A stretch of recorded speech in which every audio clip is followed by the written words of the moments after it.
Drax, who was so stern in the first movie, who was, kind of the guy that was so serious with this, I'm going to tell you right now, he's a dick in this.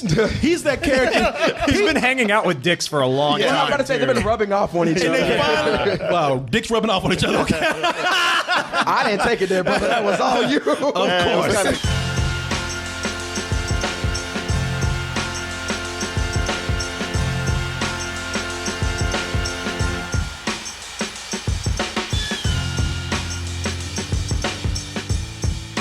No costume for this week? Now here's the deal. For the big movies, and we got a lot of them coming out, and I like to do a theme. I like to get my costume out there. Sure. And I can't wait for Wonder Woman. Oh man, I'm gonna be so pretty. Honey. Okay. And wait till I lasso your ass up. Jesus Christ. Tell the truth. Do you love me? Did you say lasso your asshole? You said lasso your asshole. I was like, yeah, you do that. That's right. Bend over and let me lasso that ass. You said asshole. Yo, no. I don't know how that's possible. What's like lasso your asshole? Well, Just gotta lasso your asshole. yes. That's how the truth comes out. Okay. Yes. To that shitty theme. But yeah, people, I usually get dressed up in costume for the big movies, and I can't wait, as you said, for a lot of them, including Wonder Woman. Mm-hmm. But it's going to be so nice. But I said, you know what? I can't really do it justice because the big players in Guardians of the Galaxy Volume 2, you got your Star-Lord and your Drax. Now, I ain't big enough to be Drax. Star-Lord ain't nothing but, he ain't got nothing but a mask and a trench coat. I think that's kind of boring. Everybody loves the Raccoon, the Rocket Raccoon. They especially love your boy Groot. Not just Groot, but baby Groot. And you know something? I told you one time, I was into like trying to get one of those baby Groots. I said, but why do that when I got my own little baby Groot over here? Baby, can you bring baby Groot over here? Yeah, look at that. Yeah, boy, look at this right here. Kill like, me. What the fuck is Kill me. I like the way this shit is way too tall. If you're listening, we made a baby Groot hat for Pixie today, and I know. Look at her. She can't breathe because that rubber band is choking her right now. Just her eyes bucking out. This is not normal. I know I look like this. And can we get Mojo over here? We tried to make Mojo Rocket. You just gave up with Mojo. We gave up with Mojo. We tried to make Mojo Rocket Raccoon. Just rub shoe polish on his face. Yeah. And Mojo just looked like some shit out of a new wave club or something. We just put blackface on him. That's it. Pixie is struggling to take that off. Yeah, Pixie. That's why Mojo keeps going to everybody. He's looking for a new home. He's like those kids from Daddy of Five. Yeah, man. We did the best that we could. I think this is officially qualifies as animal abuse. So. Yeah, it's like you're testing cosmetics on him. Yeah, man. Well, he's doing okay. He's like, get off me. Get the fuck off me. How you gonna do this to me? To me. He's like that kid Cody just sitting there glaring at the camera. And then we got. I know, yeah. It's hey, look, not how that it's works. okay. It's okay. It's turkey tested. Like, I eat chocolate. I can give it to the dog too. And then we got Pixie up here looking like Biggie in that picture with that crown. Everybody want to be the king. Everybody Pixie. want to be the king or the queen in this case right here. Look at her tongue sticking out. She is suffocating right now. She don't let me die like this. Let me die with dignity, please. Too late. She looking like, Mama, help me, please. I know this Negro made you do this. Please. We'll bring her back. We'll bring her back in a little while. So we did the best that we could. So there you go. I thought she did it way better than I could, trying to pull it off myself. I wasn't going to attempt to make a sock. Yeah. Yeah, let me see here. Let me see what we got here. Yeah, people. So let me see. Let's go ahead and get into the real Groot and Rocket Raccoon and everybody else, Gamora and all those people right there. Now, this is as I said, the big movie that is officially kicking off the summer We've had some blockbusters. Logan's been out there and everything, but no, this is the one right here, and everybody has been looking forward to this, especially as I said, since your characters have returned. As your old favorites, and in a certain way, as your new favorites, such as cute old baby Groot.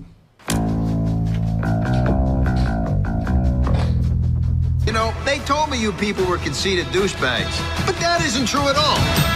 Boy, he don't give a fuck. Raccoon. What is your part of the team? What's your job? Talking shit is what I do. And making things worse. And making things so much worse. And he does, because actually, this starts out with Guardians. Everything's fine. They do a job. The job is done well. They're being guardians. They're guarding. Yeah. They're getting things everybody for people. recognizes them as the Guardians. Yeah, they're doing what they're supposed to do. And you know what? Somebody said, well, shit, if they left right here, then we wouldn't have the next 2 hours to fill with an adventure. So it only takes a little while for Rocket Raccoon to talk some shit, steal some things from people that he's actually trying to help, and the whole galaxy is mad at them. But the good thing about it is that while they're trying to get away from these gold-ass villains that are chasing them, somebody comes in and helps them escape. And it turns out that one person is helping to cover, or at least help solve a big secret in one of the Guardians' lives. And that person would be the Star-Lord, the only guy in the family with daddy issues. Yeah. Well, I don't know. Gamora got some daddy issues. Gamora, I'm sorry. Yeah, Gamora. Excuse me. Yeah, Star-Lord. To trump his. Yeah, Star-Lord's daddy just left him. Thanos pulled a Daddy 05 on his kids. Pranked them hard. Beat up your sister. I'm going to pluck an eyeball out of her. Fuck it, I'm going to do it anyway. Yeah. Now, here's the thing about this movie right here.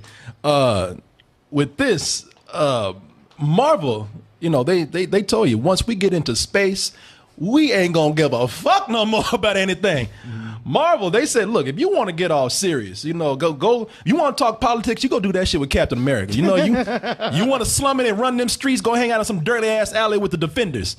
But up here in space, ain't nothing but a party going on. Marvel they are going off. They said in space there ain't no rules, and that's exactly what they are doing. With this, Marvel has crushed up a bunch of sweet tarts, snorted that shit like cocaine, and they are losing their minds right now. They have not, because this is not crazy, this is not comic bookish, this is wacky. This is zany. It's zany. This is Looney Tunes. This is straight up Looney Tunes. This is not a comic book movie. This is a straight up cartoon that's going on right here. I mean, you have talking animals, you have plants, you have bright colors. And the big thing about it is, when I say that this is a Looney Tunes cartoon, this is straight up Wile E. Coyote and the Roadrunner. Physics, well, there is none. If it's good for a laugh. They're occasional. Yeah, occasionally. They happen. Every now and then, Time to time. If you need a sense of danger, then we put some physics in there. Sure. Gravity comes into effect. If you want to laugh, fuck gravity. The hell with physics. Ain't nothing funny about physics and gravity. And that's the thing about it, man. They bend physics here, especially when it's good for a sight gag.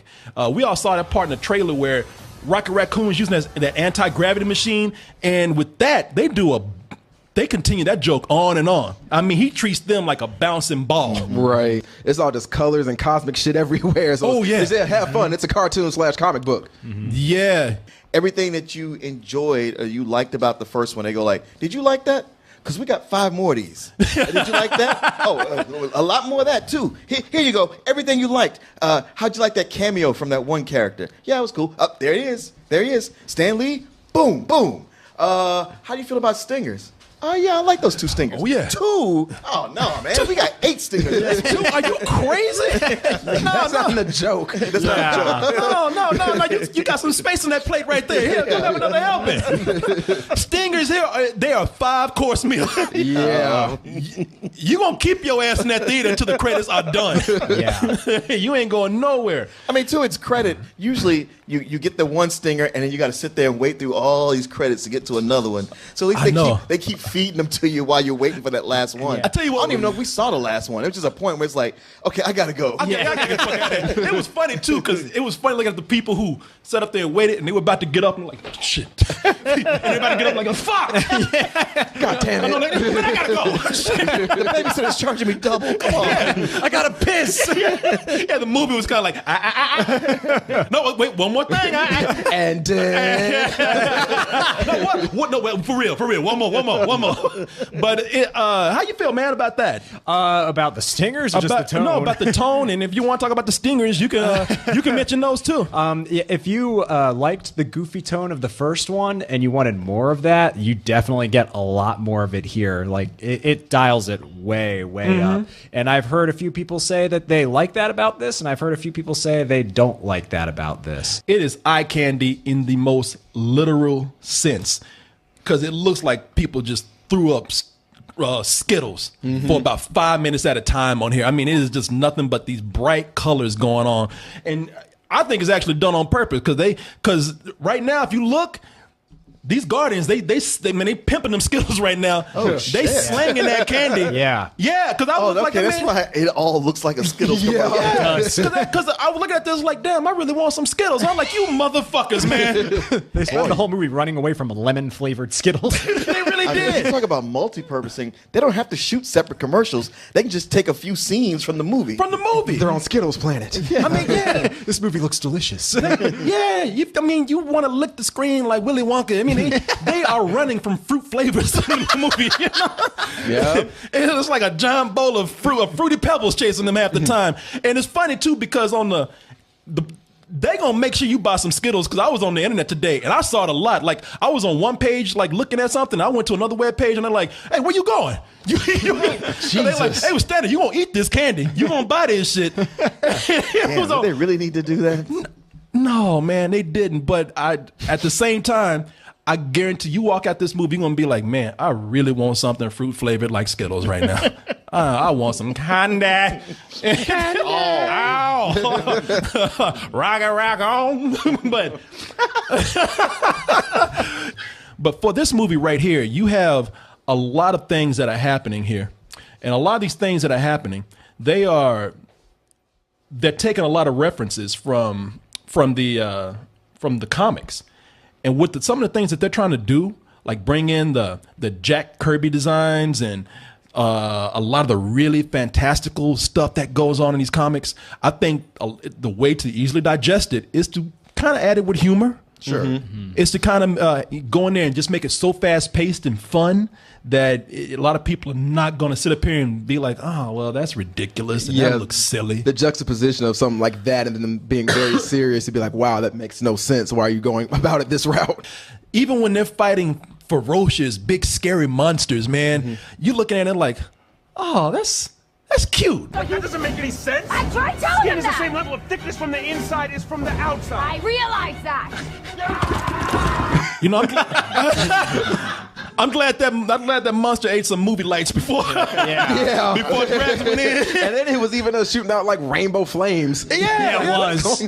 Because before Drax went in, it was dark as hell. And then when he got up in there, I guess they just cut on the lights. You know, there's a light switch in there. But you know, when you look at that, even when they disembowel the monster, it looks delicious. Like they got all that lime, like a lemon pie filling that comes out of it and everything. It's you know, a lot of this when you look at it, you just kind of like, oh, this is so much fun and it's so cute, and and it's so brightly fruit flavored colored. Yeah, you know, even when they're destroying things. Yeah. You know? There are a couple of scenes where you see a lot of destruction, but it looks like Laffy Taffy doing it. Death and destruction is much easier to swallow when you put some colorful sugar on it. Sure. Yeah. The tone is perfect for, you know, for a lot of the things and designs and the goofiness that what they're doing right here. A lot of that is attributed to the vision of James Gunn. I like that they actually made. They put a real raccoon. Man, Marvel is wrong for that, man. Making them go on tour with a real raccoon. He's weird, man. He probably asked for that shit. Give me a raccoon now. Can we make him talk? That's probably his raccoon. Yeah. It doesn't have rabies, does it? It does. I'll take it. Yeah. What raccoon? This is my roommate. but yeah, a lot of this is attributed to James Gunn. This is one of the few times that they say, hey, you go in and you do what you want to do with this. You know, everything that worked in the first movie, James Gunn was like, well, shit, have another heap and helping of Let's that. do that times 5. Yeah. Did you like the prison escape in the first one? Let's do it on the Ravager ship now. I'm like, oh no. Yeah, because like group dancing. Here's more group dancing. Because I told somebody, I said, yeah, man, they really kind of doubled down. They said double down. Double? Yeah. Yeah. Triple, quadruple. yeah. Now multiply that shit times 10. You know, it's because what you know they do. It's almost like the movie saying, everything that we did, man, we just got to give people more of that. And as we were saying, some people are cool with that. Some people are like, yeah, well, that's what I wanted. And then Can I tell you, I'm not cool with that. Nor was I. Oh, really? Yeah. Okay. Interesting. I came in here with some prejudices, if you will. Okay. Yeah, because I kind of came in like saying, oh, I know what everybody going to give this. And right now, I'm like, oh, surprise, surprise. Nah, man. I mean, I think of everybody in here, I was the one that liked the first Guardians you liked the the most. most. Yeah. And with this one, I was like, all right, they're amping it up, they're getting bigger. And you're right, they did add a whole bunch of cool set pieces in here. Like that one right there, we saw that in the trailer the first time. I was like, that looks cool. They had the whole ego planet of colors and a whole bunch of stuff popping out everywhere. Like that was cool. And even a lot of the action scenes, they were fun. But the whole time I was watching it, it was like, you literally just sold me the same movie you did the first time, and you just amped up all this. Like, it felt more like a marketing ploy than like an original movie. Like something. It was on the schedule. It had to be made. It's a movie I watch, and I'm surprised that James Gunn did it. Just I'm used to him making quirky movies, and that's what the first one was. And then we get to this one, it was more it's just a lot of more of the same, more of the stuff you liked before. And I was like, man, here was an opportunity to really take this and get a little bit weird with it. I mean, it would have been awesome to have a writer from Rick and Morty come in and just to play with things, just to make some stuff that's interesting, a little bit smarter. And the plot wise, it's an old plot recycled from one of the '60s Star Trek episodes. I was like, man, they're just doing nothing new here. There's a lot of things that I liked about the movie where they had that tone, and some things that they actually did advance on. Not double down, not quadruple down, but advanced on. Drax, who was so stern in the first movie, who was, kind of the guy that was so serious. With this, I'm going to tell you right now, Drax is the funniest one in the movie. Yeah, he is. But it's almost like he's a different character here. But I don't mind that because he's a dick in this. He's that character. He's been hanging out with dicks for a long time. I'm about to say they've been rubbing off on each other. Wow, dicks rubbing off on each other. Okay. I didn't take it there, brother. That was all you. Of course. Kind of implied in what he said. Man, come on now. I know y'all heard this. Yeah, we heard it. But yes, they did because Drax used to be kind of the bodyguard, the guy that stood around the back, shut his mouth, and he got you when you needed him. But in this, he's that friend where you take him to the party and he pisses everybody off. Yeah, man. Your friend, he's got to go. Yeah. What did he do this time? Yeah, what did he say now? He's like, man, he's got no filter. And the only reason why you keep him around is because he's too big to kick out. Because you can't tell him shit. Yeah, he'd fuck you up. He's that dude. Yeah, when he's that dude just laughing at you like, look at you, asshole. There ain't shit you can do. See, you just told everyone your deepest, darkest secret. You're like, He's enjoying that way. he really is. And even Star-Lord wants to say fuck you, but he's like, no, I better not do that shit. His name is Drax the Destroyer. Yeah. Like, nah, I'm good. You got that one, Drax. Yeah, shut the fuck up. Mantis. This poor girl. This poor man, he dogged this girl out. He treats her like shit throughout the whole movie. She was into it. That's Palm Clementif that plays her. I know she's part Asian. I know. What's she been in before? Guardians back. I don't know, man. She's been in something. 'Cause even I said the same thing. I was like, what's she been in before? But Those eyes throw you off. So you're like, they do, man. And that's what, and even Drax told her, like, she was trying to be nice. She's like, you make me laugh. I'm your friend. And Drax was like, well, you look like shit. You ugly and hideous. And she's like, thank you. It was almost abusive. She starved for attention. Right. Yeah. And like I was saying, man, you cheer on some of the dialogue. We're talking like we don't, well, I'm speaking for myself. Because one of the things about the dialogue here is that you kind of root the dialogue on because these characters say what you're thinking before you have really a chance to like form your thoughts. Like the gold villains that they have in here, man, they are some assholes. They are just these pompous. They because they covered in gold, looking like gold members and shit. Because they're all pristine and gold, they feel like that they can just talk down on anybody. What is it like a race? I see it within you.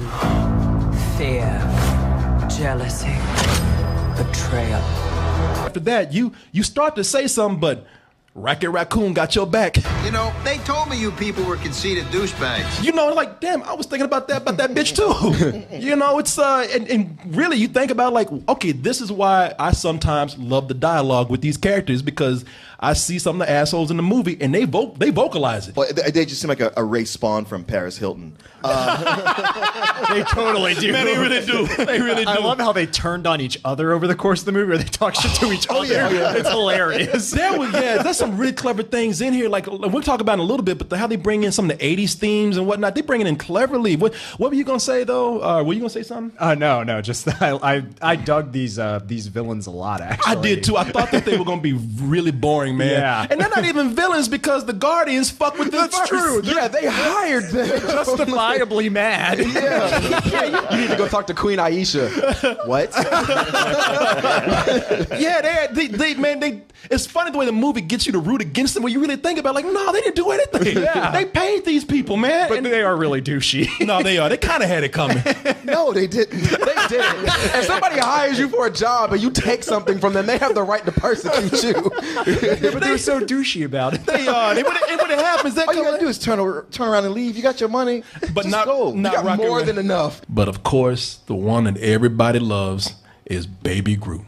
I mean, Baby Groot is so adorable. He steals the show, and everybody the movie stops when it comes on because you can hear the crowd going like, ah. He don't even have to do anything. There's a point where Baby Groot just came on screen and just stood there, and somebody behind me was like, oh God, he's so cute. I was like, Jesus, he ain't doing shit. And they're like, we don't care. People, what's wrong, man? Well, he is so cute in that opening sequence when they're fighting the monster, that whole thing. When they're playing the electric light orchestra. Yeah. After that, I was kind of over it. Yes. And I'm like, agree. stop stopping the movie to show me, to make me go awe. I'm not going awe anymore. Toy, you want the toy? Growing back up, yeah, exactly. Growing back up to real Groot so he can actually be an effective member of this team. Some things they did where they were just side characters before, something I had a problem with in the first movie, and they made them more characters here and actually gave them some good arcs. Yondu, played by what's his name? Michael Rooker. Rooker. Michael Rooker. Yeah. Actually, I'm not going to tell you what his part in the movie is, but I really love how the movie I like kind how of the centered on first the movie story. hinted, just so very subtly hinted towards what this developed into.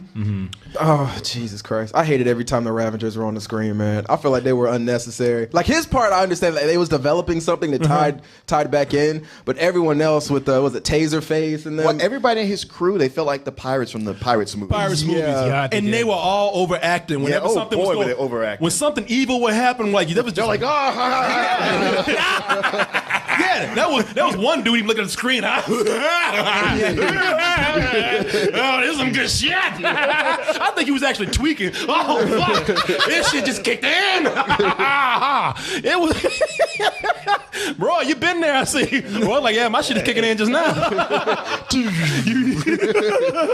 But the pirates were overacting. But Michael Rooker, he was actually a character, and he was good. well, he had a good arc. He did. With all these characters that you like, maybe to a certain degree more than others, but they all take precedence. They all pushed a couple of other characters who seemed like they would have been more of a role in the movie. And I'm gonna find them right here. You know, we're talking about. Let me see here. You have your two characters that seem like they would be the center and the heart of the film, and that is Star-Lord and Gamora. Yeah. You know, Zoe Saldana and what's his name? Chris Pratt. But because all these other characters in this really goofy, wacky movie are playing it up in a goofy and wacky way, these two people get pushed to the wayside. I would say for Chris Pratt's character, maybe more, but with Zoe Saldana, she had a big moment, especially with one of her, I don't want to get that part away, but with her side story. With her sister, Nebula. Going with Nebula. So like that relationship kind of developed. But with Star-Lord, his relationship going on to meet Kurt Russell's character, that was the one that kind of felt like, I know this is part of the main story, but this is probably the weakest story of everything we're seeing outside of the Ravengers. Yeah, it's weird because it's the main story, but it's the one that's most cliche, that's most like, I'm pretty sure I saw this on a Star Trek original series episode. It also feels like it has the least amount of screen time, too. Like, to me, it did. Yeah, I mean, and it's so important by the end. And you know what? And I think that with Kurt Russell, with at least with Star-Lord's storyline, it was good that he was there because he brought in the necessary subplot in order to make his character more. I'm your dad, Peter.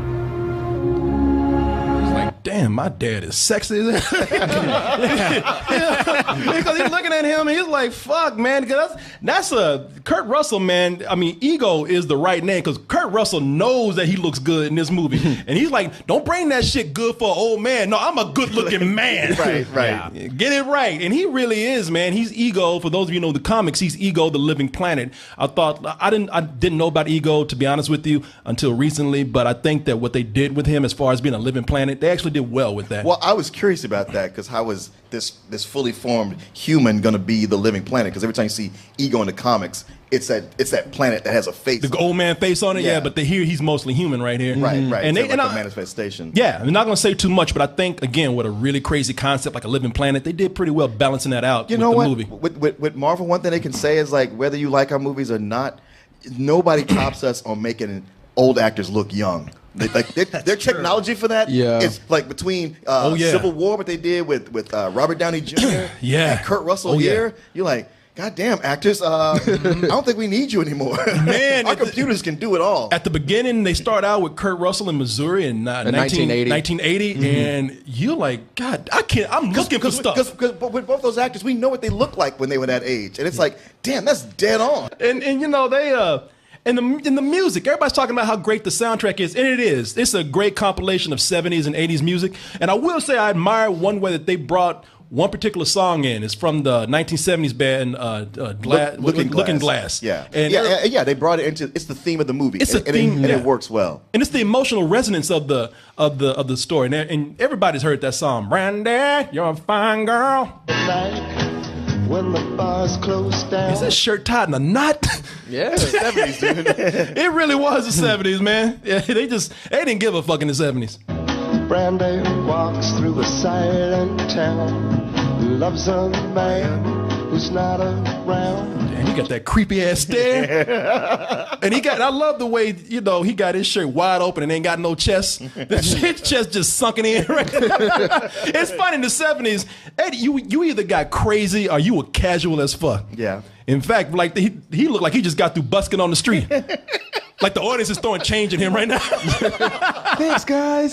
They were a one-hit wonder. Yeah, they really were. They really were. The thing is with the first movie with the soundtrack. I mean, it's the same kind of AM gold, classic '70s rock pop songs. Mm-hmm. But with the first movie, they picked a lot of songs from bands that were one-hit wonders, and you knew those songs iconically from there. Mm-hmm. And here they were getting more songs from people who had several hits. Mm-hmm. I know that's a small thing. But it was just one of those, I was like, And it's not as many songs this time. I feel like there were more this time in the movie. No. They just replayed them a lot. And you know something? Well, okay, yeah, I understand that. That's what I meant. Oh, yeah. I mean, they played the music more, but they had fewer songs. Yeah. I agree with that. And I'll tell you this much, that they... I didn't like that too much with the songs. They were cool for a while until the movie stopped for songs. I mean, they actually stopped. They said, "Hey, somebody put on some music so I can kill someone too." And it's like, damn, man, you know, we get it. Skull Island. yeah. Well, you know, I think Skull Island was actually way more clever than they were with what they did here. And it started out clever. I mean, that's some cool stuff they do, but after a while, it's just like, okay, I get it. You know, this is y'all's thing. Shtick. Mm-hmm. That is it. Their shtick. I will tell you this, man.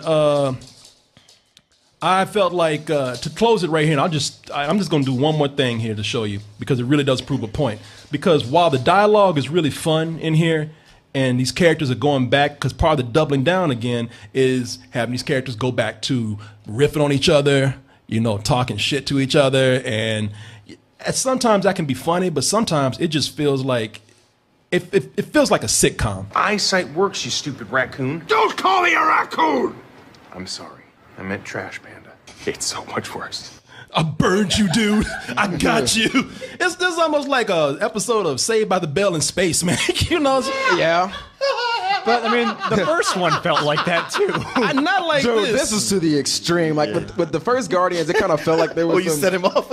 Yeah. Yeah, you were like, no. Nah, man. There was with the first one, it actually felt like there was a big goal and there was like an actual threat. Like with this one, every threat that they bought was brought on themselves, except for the ego part. Yeah, and the way they just none of them ever really got hurt. nah. So the stakes were very low. And if Vin Diesel's around, who does the voice of Baby Groot, getting paid for just saying 3 words. Yep. He's if he's around, everybody always gonna be family. They actually that's true. There's some corny lines in here. They actually say we're family, and there's another line in there that's really cheesy. That's right. A big muscly bald dude says, "No, we're not friends. We're family. We're family." Yeah. Vin Diesel there, and then there's another one where it's like, "Boy, I told you, I don't use my brain. I use my heart." And I was like, "Oh, shut the fuck up." And because we're talking about Drax. I mean, he did a good job, especially with this one Dave Bautista did. But them having Chris Pratt do dramatic acting was not a good look. No. He was really bad when it came to some dramatic parts. I'm angry. I was like, nah, man. My mom. Dude. I know. It's kind of balancing out, to where I was with the first movie.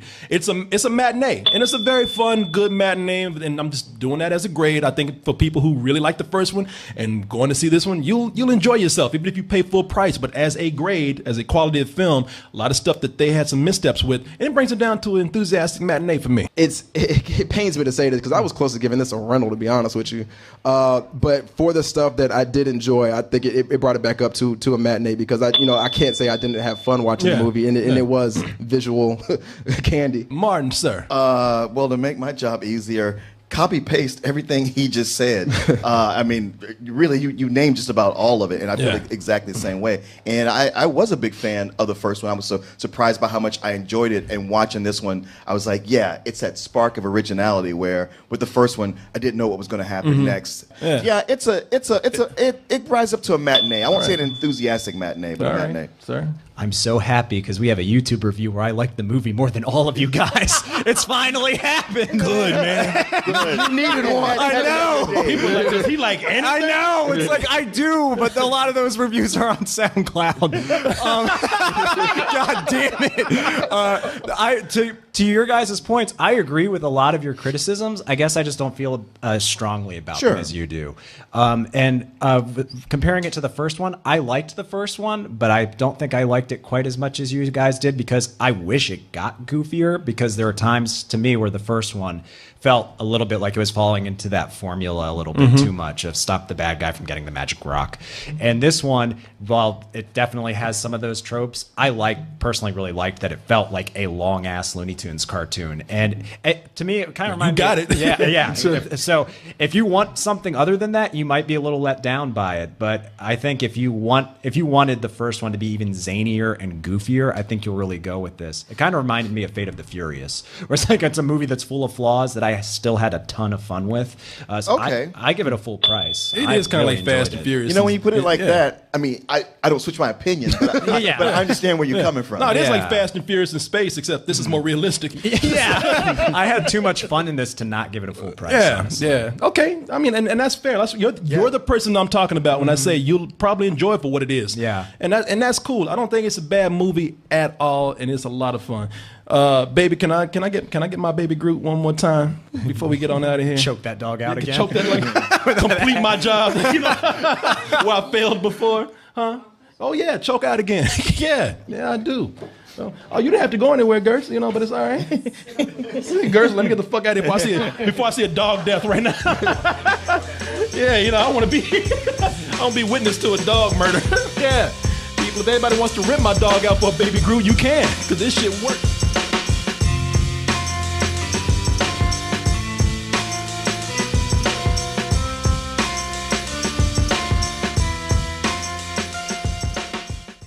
GameFly brings to your house, to you, over 8,000 new releases and classics that are available to rent, or you can buy them for almost every system out there, current and some old systems. Like I said, man, I've been trying to put my GameCube back to work for years. GameFly's giving me an excuse to do that. And you could even try 30 days for free by typing in gameflyoffer.com/double toasted.